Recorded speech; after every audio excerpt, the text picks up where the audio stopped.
And now I'd like to turn it over to my colleague who's worked so hard on this, Senator Pat Roberts.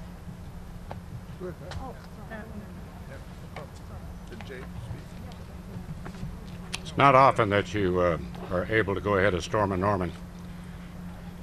You do so at your own personal risk, but at any rate.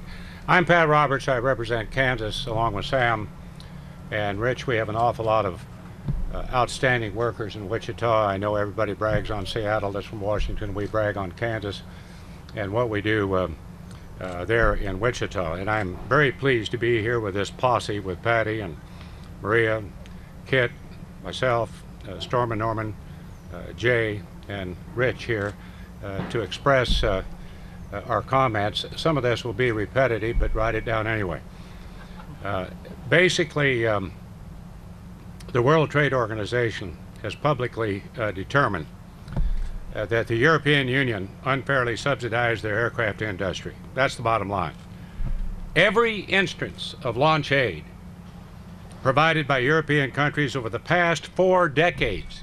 This memo was written by an aide to President Eisenhower. I mean, I'm just rereading it. That's 40 years. Actually, it's been 50, but that's beside the point. Past 4 decades was found to cause harm and distort the global market. 40 years of this. I don't know of anything that's been going on so unfair for 40 years. I'm trying to think about it. I guess that's when the Republicans were shut out of the House for 40 years, but that's another whole issue. That was very fair, though. That was very fair, said Storm. This decision in itself is an important step in what has been a long and difficult challenge with the EU and our competing commercial aviation industries, as well as the military. It confirms a long-held view that the U.S. aviation industry was put at a competitive disadvantage, suffered economic harm due to these illegal subsidies.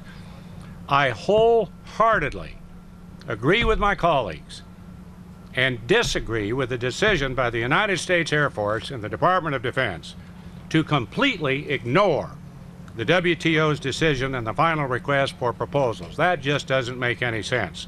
When one competitor faces an obvious advantage, it should be reflected in the competitive process because disregarding it creates an unfair playing field, and boy, have we had that. 410 votes in the House, there's going to be similar votes in the Senate. Remarkably, to give them direction to say, whoa, this is unfair, we can't have this. Remarkably, the airframe, as Sam pointed out, being competed, the A330, is identified specifically as one of the models that received unfair subsidies from various EU member governments. Independent of the tanker competition, the significance of this decision to commercial aviation in the whole aviation world is monumental. This case is one of the longest and, as you know, the most complex in WTO history. So I'm very hopeful that the WTO panel decision does provide guidance, strong guidance, clear guidance, moving forward. But already it appears that some EU countries are prepared to again flaunt the WTO's decision and again provide unfair launch aid for the A350, the next generation of commercial aircraft.